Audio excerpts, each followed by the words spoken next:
Are you an overwhelmed SaaS founder ready to make the leap from leading a team to leading an organization? Join us each week as we refill your think tank with actionable tips and strategies from great business minds you know and those you don't know yet. This is SaaS Fuel with your host, 5-time entrepreneur, SaaS founder, and globetrotting adventurer, Jeff Maines. Welcome back to the SaaS Fuel podcast, where we learned today that a small screwdriver can fix more things in your office than a large chainsaw can, mainly because the chainsaw turns most things into firewood. I'm your host, Jeff Maines. I help B2B SaaS founders like you scale from 7 figures, which is good, to 8 and 9 figures, which is outstanding. Together, we supercharge revenue growth, create premium valuation, and craft a business that you're proud of and a life of impact and freedom that you love. Well, way back in 1902 this week, the air conditioner was invented. Now, I have no idea how people survived without that, but somehow they did. So I hope you're staying cool and hydrated this summer. It's kind of a scorcher out there. When I was a kid, I thought it was pretty awesome when I got my first set of tools. Simple things. It was a hammer, screwdriver, saw, but I could build small projects. I could do a lot of things on my own. And actually still have a small wooden race car that I built. Some of you might remember the Pinewood Derby. It takes you back. But my parents kept it for years and years. But a few years after I got that first set of tools, the game changed entirely. And upgrade time, and it was power tools. The projects got bigger and better and way, way faster. The only rule was that I couldn't use them when I was home alone. And I'm like, why? What could possibly go wrong? Just kidding.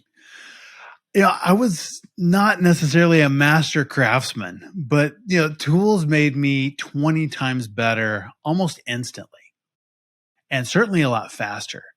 So imagine a world where average isn't just average anymore. A world where with the right tools, the everyday team member becomes exceptional, where ordinary is transformed into the extraordinary.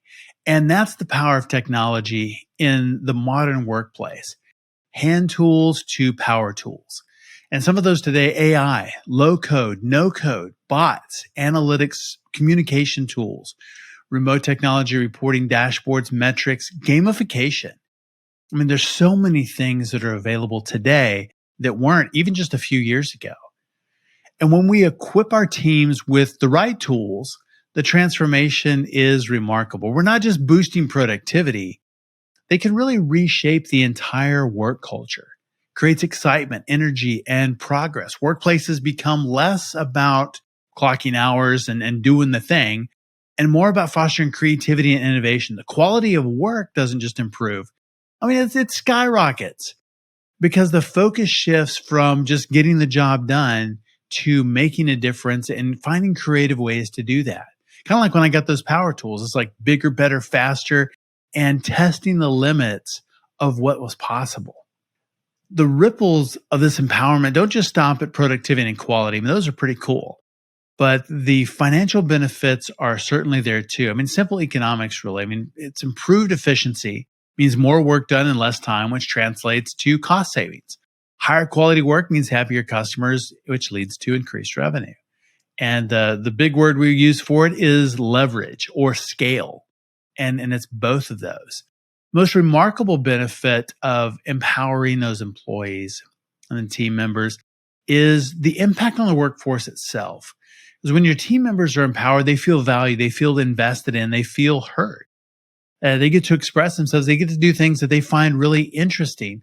And that leads to increased job satisfaction, lower turnover, higher employee engagement. You don't get the quiet quitting, the people who are disengaged or just kind of do the minimum, which again translates into leverage and scale. So who wins in a scenario like that? Everyone. I mean, obviously the company wins with improved output, quality, faster time to market, and financial gains. Those are all good things. Customers win with better products, services, and faster delivery. And most importantly, your team wins with increased job satisfaction, growth, and opportunities to make a difference. And I hear that time and time again in talking with team members in our company and others, is they really want to have that impact. That's a real driver today. And so when you empower them, they can deliver that. So years back, two co-founders, Mike and Scott, were running a support tech and dev services company. And they built an app to help them manage it all and serve their clients. So they're building software products for other people, and they built one for themselves to manage theirs. And funny enough, they named it after Godzilla, but used the Japanese word because it's cooler, right? Gojira. Yeah, it empowered their team for collaboration, bug tracking, issue management, and communication. And it's a hard business to be in. And revenue was inconsistent, so they started selling their internal app. And the growth of this company called Atlassian exploded. And lots of you probably use Jira and Trello today. And that innovation and the thinking and kind of the empowering of employees, that culture of empowered workers driving exceptional results continues today. They have a global customer base of satisfied users. We use them internally in two companies and a multi-billion-dollar organization. And what I love most is that they bootstrapped it in the beginning, used a credit card to fund growth. Isn't that just awesome? But empowerment is not just a corporate buzzword. It's a transformative force that can turn the average into the outstanding, fostering a culture of excellence and really driving exceptional results. So think about this. How are you and your team making that leap from hand tools to power tools? How are you empowering your team with creativity and innovation to do things that really make a difference for your clients?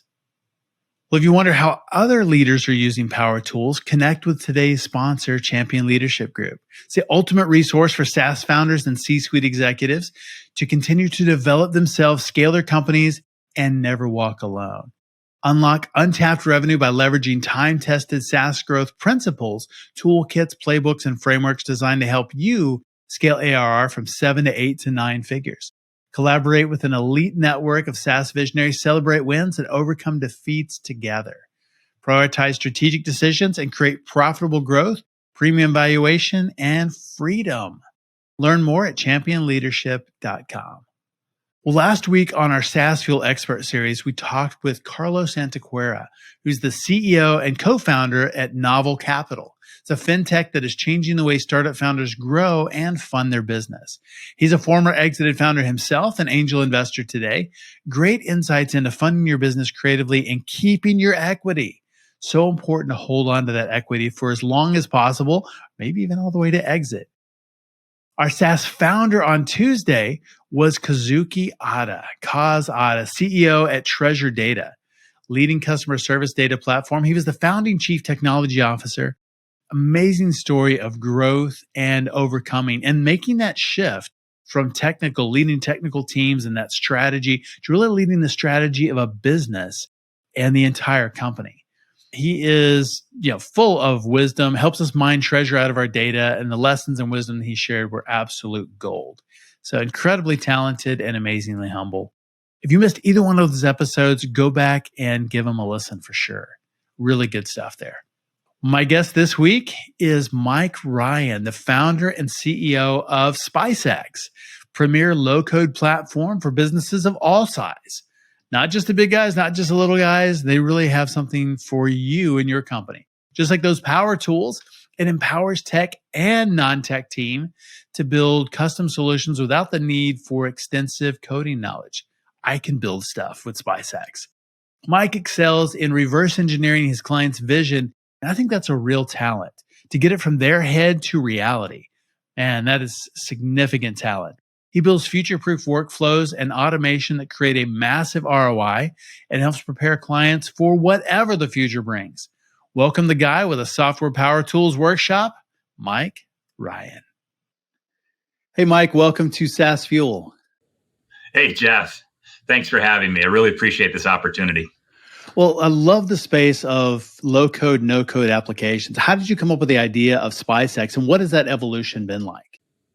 Oh, it's been an interesting ride, an exciting ride. Honestly, when I bought the company that had the underlying technology, I was going to get rid of the software development because they didn't get out much.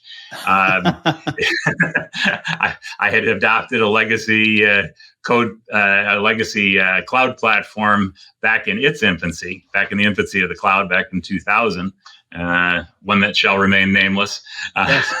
But everybody knows that they're a force to be reckoned with. But in any case, so I acquired a contact center that had developed its own technology. And as I said, it was one of those situations where they didn't get out much, but that was probably a good thing because they saw the problem differently and they took an approach that was very different from the mainstream. And so we've been doing, integration and orchestration far longer than anybody else in the business, to be blunt. So it's quite exciting. I guess, kind of rolling back a little bit, one of the reasons I recognize the platform as such an opportunity is back in when I was a youngster, went through a situation where my dad didn't evolve and adapt to the marketplace.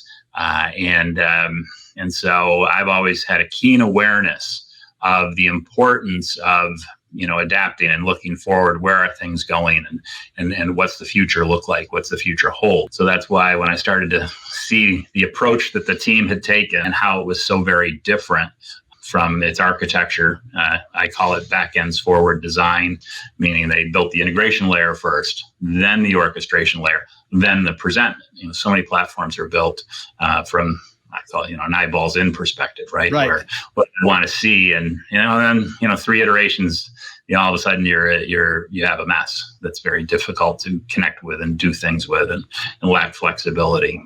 So it's been an exciting and interesting ride. I like that. You're right about those applications. Yeah, I've seen a lot of those where it looks really good on the front end. Like, well, what does this do? Well, it doesn't do anything yet, but right. Yeah, it will. Right. Yeah, don't ignore that button for now. Yep. There's tools and there's platforms. Right. Tools can't become platforms, but platforms you can build tools on. Interesting. And in our case, we call them recipes. Vertical specific solutions or recipes for specific use cases that then you can expand on, because you build out a workflow, application level code with drag and drop, which is super powerful today now, especially today in the day of AI and all that's happening with that, giving us the ability to do some really interesting things with our clients and our clients to disrupt industries. So how does that work? How do the recipes work in the platform? Sure. Well, maybe it starts with, I'd always describe what is Spice and where does it fit, right? I use the hand, put your hand palm up, right? And let's look at the hand and say, okay, here's all of our communication systems in an organization, right? So this is everything from, phone, video, like we're doing now, chat, all of those different, communication things, email. Then you've got your CRM, right? And lots of those systems are connected today, sure, right? So that people would make a case, well, gosh, we're already doing a lot of this stuff. Great. But what about all these other systems that an organization uses, whether they be internal systems, databases, order management systems, network operation centers? Again, we're a very horizontal play. We have 11 different industries building solutions on us. Companies in 11 different industries, from insurance and healthcare to the management of major cities and running the contact centers for them. So we sit right here in the palm, okay? And we connect all those systems together. What happens is some of those applications, some of those solutions get folded onto us. So oftentimes people are rolling the CRM function onto us as an example. And then other functions they'll either build, and that, so again, that tool versus the platform, right? Capability.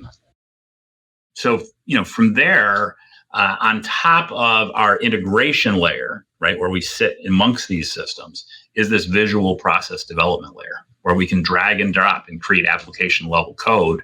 And subject matter experts can do that. That's the true no code nature of the platform, is truly, drag and drop. And then the ability to also, within our integration layer, place microservices. So if someone has some coding ability, they have the ability to put, do some interesting things in that layer as well. Well, now once you're wrangling the data, and once you're wrangling the different systems and managing the interplay between those systems and how they communicate and what each of them do, well, then you can present it any way you wish. And then layer on to that, the integration. We're doing some really neat stuff now with AI, with integration with AI tools, and being able to, take and generate a prompt and then supply that information in the moment of need.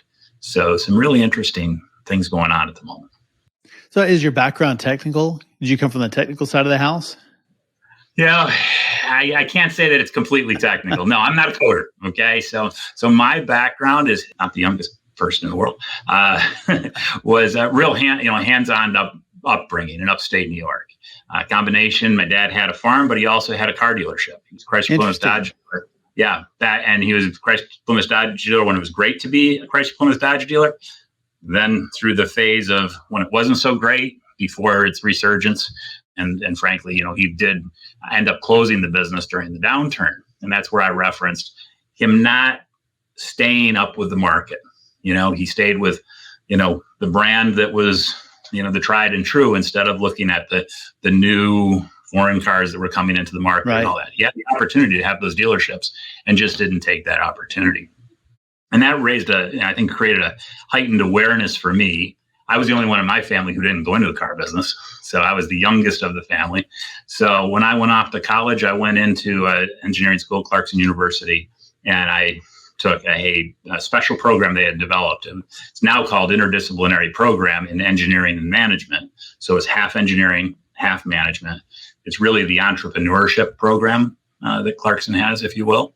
And I was early on in that. So coming out, I had an awareness of technology, but also the critical awareness of the impact of the technology in business and how to communicate with engineers and technologists. Nice. So, yeah. That's really good. And I think that's something that can really be a benefit is some people look at it and say, I'm not technical. I can't do this. SaaS isn't for me, or platform. Wow. And others would look at it and say, well, I'm just, then I'd say I'm a developer. I am technical, and the sales and marketing stuff is not my thing.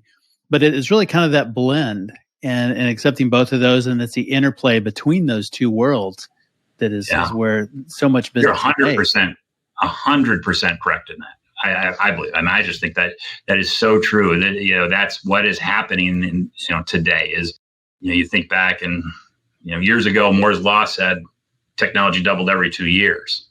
Feels like right now it's every 2 months. At least, yeah. And what that's doing is empowering, as you say, subject matter experts who maybe not be technical to have the ability to build workflows, automations, and processes, and also allowing those technologists to gather information that would help them be more successful as well.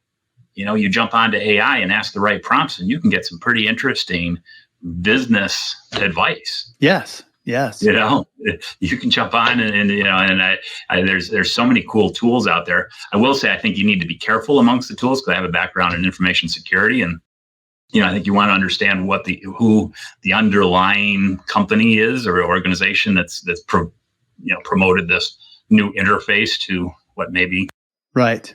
ChatGPT or Google Bard or whatever, right? Those types of tools, or Bing, all the different ones that are out there. So, yeah, I think people need to lean in, right? Lean into experiences. I think all too often we minimize our experiences in business, or entrepreneurial people, people trying to do, to innovate. I think we got to learn something new, when oftentimes you can look at, at some historical things and say, how do I apply that to where I am today? Yeah. I've seen that somewhat with developers and no-code applications. Just say, that's not, real development.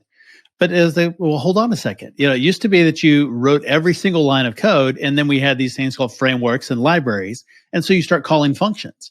And this to me seems like it's just the next logical step in that. Instead of functions, now we've got modules or applications or things that are already done. Exactly. Right. The recipes, right? The utensils. One of the things, we're kind of playing off this, spice, right? So, some people think of, the food or the, whatever area. And so, having cookbooks, having recipes, having utensils, having tools that you can drag in and use, bespoke processes, workflows, automations. So interesting times. Yes. Amazing. It makes a lot of sense in cooking. You can't just go in and throw a bunch of blind ingredients together, or even somebody who's really, really good, but you take a recipe and you follow that, and you can add your own flavor in there and you can add your own spin on it, but you've got some basic building blocks to work with. Yep. Exactly. Yeah. Exactly. So powerful. Yes, yes. So how have you seen the no code and low code space change over the last few years? Well, I think, as you say, it's become a very legitimate space, right? For allowing organizations to be disruptive and people within those organizations, entrepreneurs and entrepreneurs, to really create great solutions for their businesses and do it quickly and not be constrained by technical debt and time.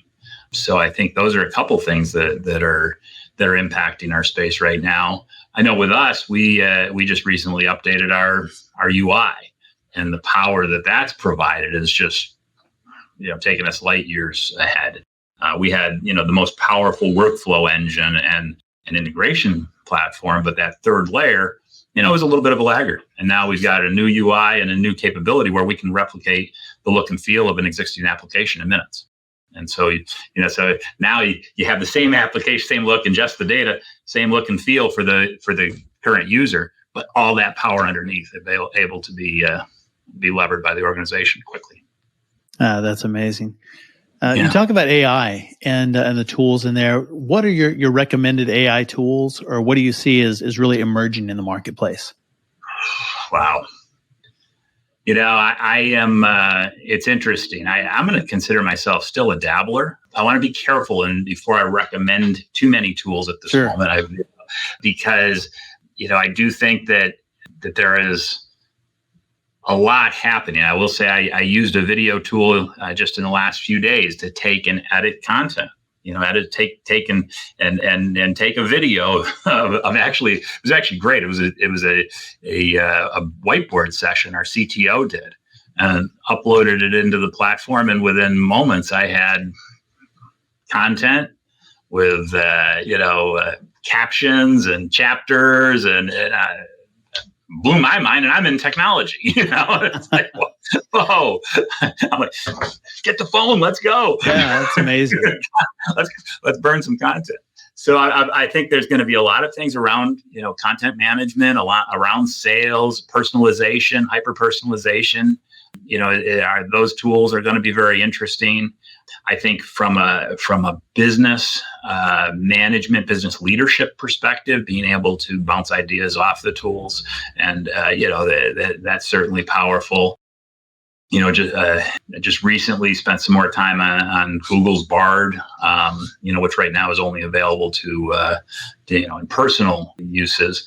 Right. But it's interesting to see that bring forward. I was again shocked at how much it knew about us, where GPT doesn't know so much about SpiceX. Knew some about the Spice CSM, which is basically is the same company. We just rebranded to be have a stronger image and a better logo. Sure. But definitely a memorable name. Well, it is. It's far more memorable than the CSM. What's that? Customer Success Management. Okay, well, CRM. Yeah. So anyway, but I think these tools are going to be, they just continue to get better and better every day and evolve. And I think very soon I'm going to be announcing a SpiceX AI. Oh, that's awesome. Leveraging some of the tools that are out there, and really allowing people to use the tools that they find most powerful for their use case. That's again that power of the low code platform, the ability to connect any system, and then take that workflow automation capability and gather information from one of these tools, run a chatbot, your own system. So I like that. So what have been the challenges in taking a business that was doing one thing and then transforming that into something even more? And sure. Where you are today, you've come a long, long ways. We have, and thank you for recognizing that. It has been a very interesting journey. Again, bought a call center that had built its own technology. For a period of time, tried to run both of them, and all. But then you start to realize, two different. Yes, I could be a technology-enabled center, but that would require one level of team and organization and drive, or we could really take something and disrupt a space And so we chose to really, focus on the technology and build that. And it's been a fun ride. It's really exciting, and I'm excited about what the next few years are going to bring. So how do you decide to do that, to instead of just push on with what you're doing, to really go and take that next step and disrupt the space with technology? Wow. So that's a good question. I think it leads back to, again, my history, my youth, what I've seen through the years. Interestingly enough, I've been at the forefront of technology in a number of spaces. I was at coming out of college, I was actually at the intersection of polymer chemistry and electronics. It was my first job out of school. So I was selling concepts to IBM, Kodak, Xerox, from a company that was very strong in polymer chemistry. And so, adhering copper to Kapton tape for flexible circuits to run a printer, as an example. Craziest one I ever built was using a foam that was actually the genesis of the foam were Converse All-Star sneaker insoles, but literally an insole material that then we bent some pieces of copper and plated them with gold, and they actually were an interposer between a large chip array and an IBM motherboard. Huh. Companies, they paid a lot of money for it. Never ended up in production, in ultimate production, but the prototype and MVP, there was they needed to get a level of wipe on the contacts when that array came down. So it was an interesting concept. People try things, and some things work really well, and other things maybe not so well. But then moved on to the contract manufacturing space, again, when that was fairly early on. And then information security, right around Y2K, helped build a managed security, really the first managed security service firm in the financial sector. So we were endorsed by California, New York, Massachusetts, Texas Bankers Associations, and all. So I think, just having an eye for where are things going. As I said, my dad had to give up my grandfather was one of the first car dealers in New York State, literally the first car dealer in Syracuse, New York. They'd get on the train, go out to Detroit, get a car, drive it back, and sell it in a storefront down by Syracuse University. And, fast forward a few years, the three brothers, 3 different locations, but all essentially the same franchise organizations through the Chrysler, Plymouth, Dodge, DeSoto, back in the day, franchises. But then, again, that generation didn't evolve well, or didn't, sometimes move as quickly, right? Right. And so I've just had a keen sense for trying to look at where things going and what are the things that are going to make a difference and help people achieve things, because there's nothing worse than irrelevance. Yes, agreed. So how do you know when to stick or when to switch? I've never been perfect at that. Nobody. I don't give up. I don't give up easy. Some people would say I should have maybe not switched, but that I stayed long in this for a while. But it's paying. It's certainly paying off. I think you feel it. You feel it in your heart. You have to listen to that voice, and that internal voice that says, based on the data that I see, experiences that I have, I really believe strongly that you're put in positions and opportunities to make a difference. That your experiences, there's all those not trite, but all those different things. What doesn't kill you makes you stronger. Right. What happened in the past prepared you for the future. I truly believe that. To keep this globe spinning, good people have to do good things, and there are forces that drive us to make that happen. Sure. So I think that's a big part of it. And at the same time, you have to be a realist too, right? You have to look at the data. You can't get emotional about the decision. You have to look at the data. Are we making progress? Are people seeing benefit from what we do? And is it making a difference? And, is our heart in it? If our heart's in it, let's keep going. If our heart's not in it, if it's a struggle, well, what's causing that struggle? So makes sense. What have been the biggest challenges in building SpiceX? Maybe early on, really believing what we had, that we were as capable as we were. And what I mean by that is that I talked about some experiences I had in my youth and stuff like that. I had an experience in my youth that realistically placed a lid on my sales or selling confidence, I guess, if you will, and learned about that recently. And removing that and realizing that that was an irrational thought way back when, we've been able to accelerate the growth dramatically. We have bootstrapped the business and grown the business. Bulk of our team is in far upstate New York, a non-traditional, area for development of businesses. Though, interestingly enough, you look at the town that we're in, there's 4 universities that are extremely well known, and frankly, have developed. Folks coming out of those universities have gone on to do amazing things, in technology and beyond. So, I think that's the other neat part about what's happened with technology, is being able to build things. You don't have to be in Silicon Valley or New York or New York City or wherever. You can do things now that are disruptive and innovative in other areas. I like that. And that's a really good talent pool. Thinking about that, 4 universities, that is a lot of talent. Yeah, absolutely. Great talent pool, plus, the local talent is amazing because with 4 universities there, the primary and secondary education is tremendous, right? So not only do you have the universities, but you have the people who are, from the local area who have been well educated to come in and really do things. So the super important question is, being in New York all this time, how do you become a Patriots fan? Yes. Well, so back a number of years ago, a long time ago, my company wanted to build a tech center. The company I was working for at the time, it was a printed circuit board company. We were doing very advanced circuit boards, controlled impedance for super advanced systems and backplanes, communication systems heavily, right? So they wanted to build a tech center on the East Coast. It was a California-based company, and the choice was Atlanta or Boston.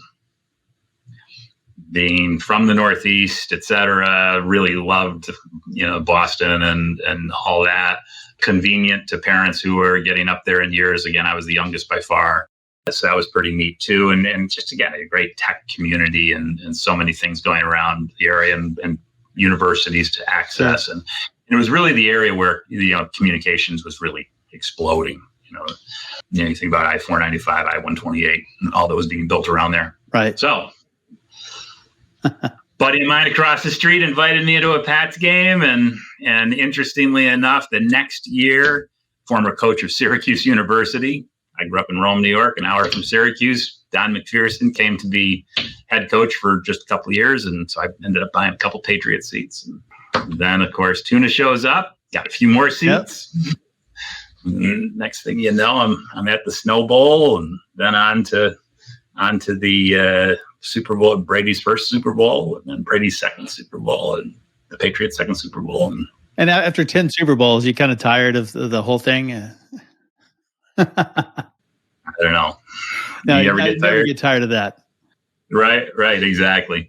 That said, it was fun, keeping the tabs on Tom as he came down to Tampa. Because, I'm actually sitting in Fort Lauderdale now. So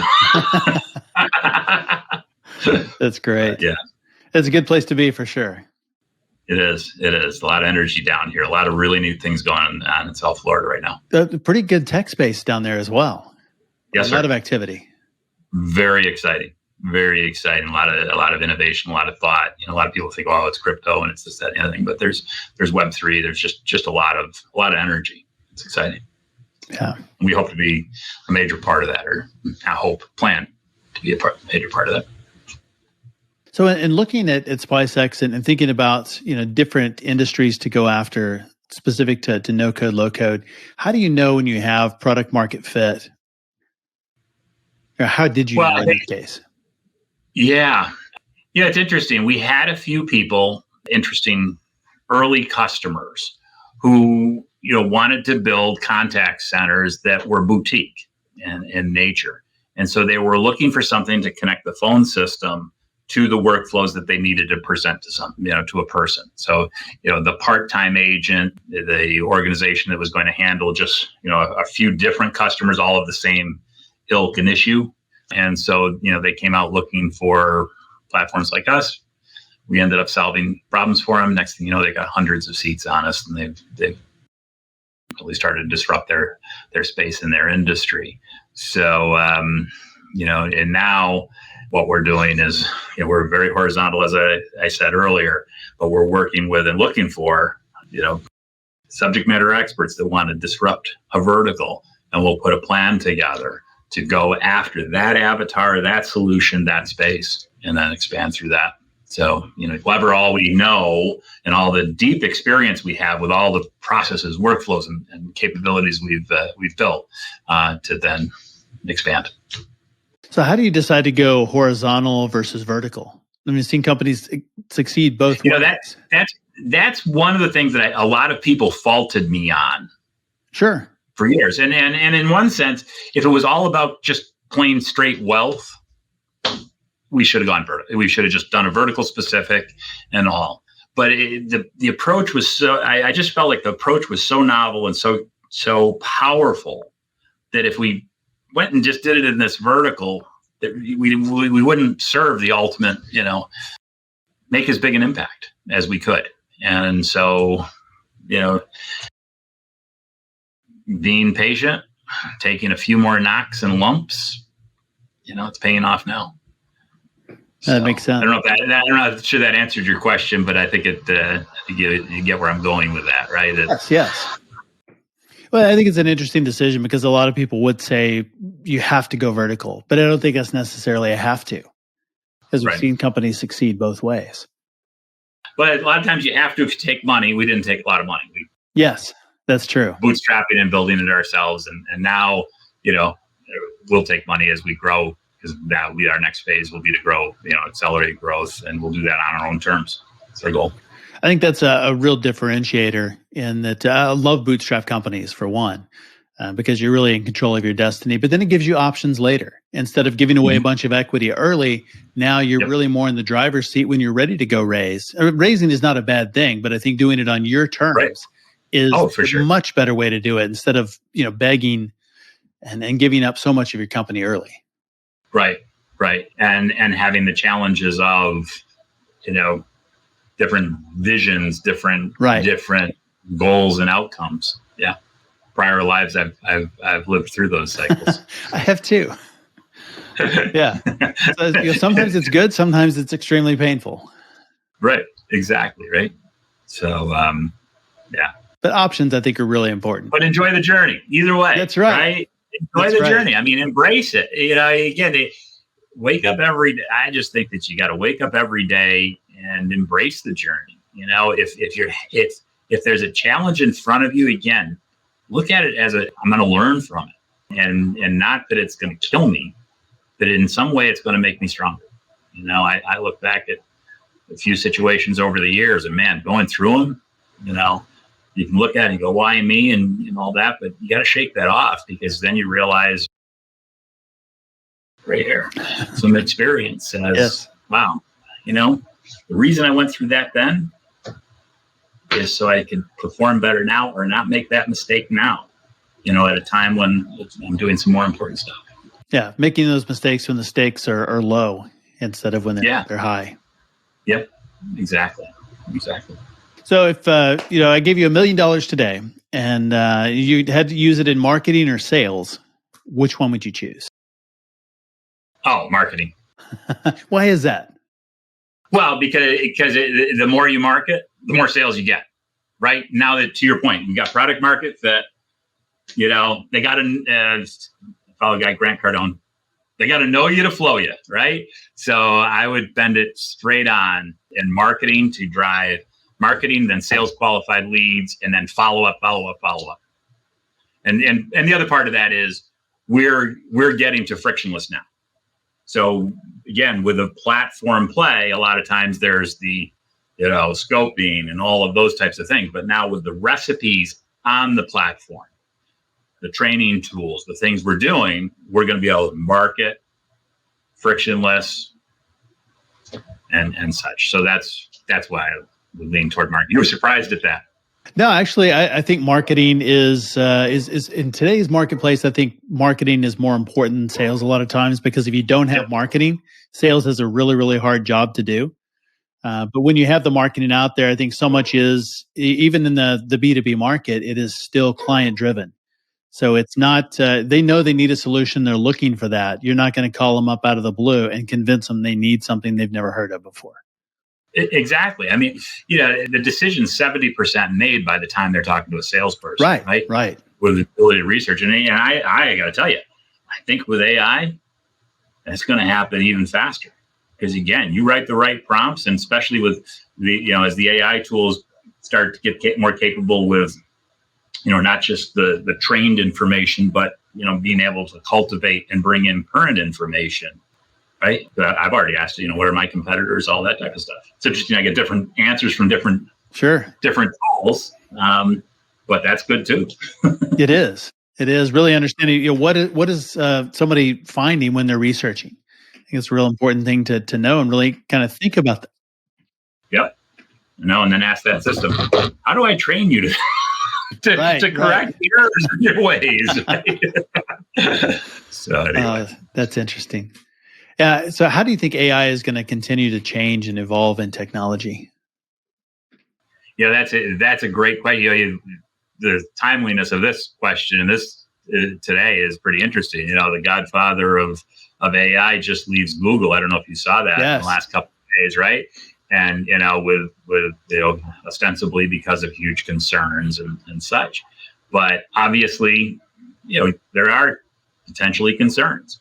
But the other side of it is that it's being embraced. It's going to be embraced by so many people, and that's just going to accelerate, the use of it. And I do agree it's going to, potentially eliminate some roles and positions in organizations. But the other side of it is, every time technology comes, other opportunities occur. Right. It's going to create roles as well. I think it is. I saw a quote the other day, AI is not going to take your job. The person using AI will take your job. So it's time to, learn about it, embrace it, and figure out how you use it to your advantage. So what's your take on guardrails, or, how do we need to protect consumers or the world from AI? Are the robots going to take over? $64,000 question, right? $1 million question. This morning, on my feed that supposedly Pitchy on, I guess, 60 Minutes the other night said something about AI did something they didn't expect it to do. So I guess I believe that good always triumphs over evil. So I think good people doing good things, good's going to happen out of this. Do I think some bad actors will try to use it to their advantage? Probably. Do we need to control it? Yes, but who does? That's the question. Yeah, to be. We get into politics. We could get into politics on this conversation. I'm staying away from that. Yeah, it's definitely interesting. Just seeing the world, and Jeffrey Hinton, leaving Google was a big deal. And him even saying, "I regret my life's work." I mean, it reminds me Oppenheimer back at nuclear test. I am become death, the destroyer of worlds, and kind of thinking about that. We've just unleashed something on the world, and the world will never be the same. Is that a good thing? Is it a bad thing? I mean, nuclear power is certainly a good thing. Nuclear war is not. Exactly. And the point is, if he didn't, somebody else would have. Right. Somebody, right? I mean, nothing is a one-time thing, right? I mean, it's just time. Everything evolves over time. Is what I kind of believe. And I do think that, we can get into a spiritual aspect, and, I guess it depends on your perspective. If you're just here for now, well, but if there's something beyond, things happen, and, every day is the first day of the rest of your life. That's right.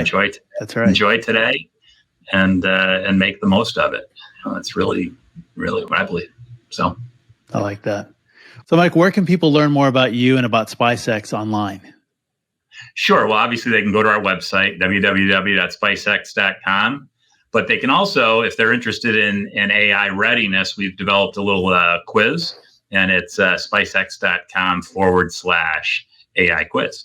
I like it. And we'll make sure and link all of that in the show notes. I really enjoyed having you on the show today.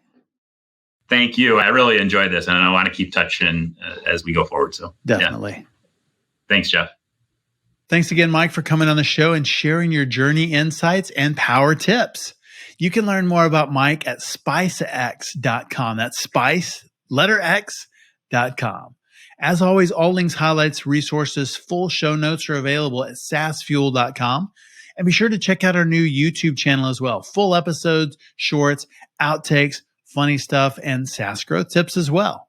Everyone who subscribes this week gets a cordless drill pin for when you need to screw down your ideas on paper.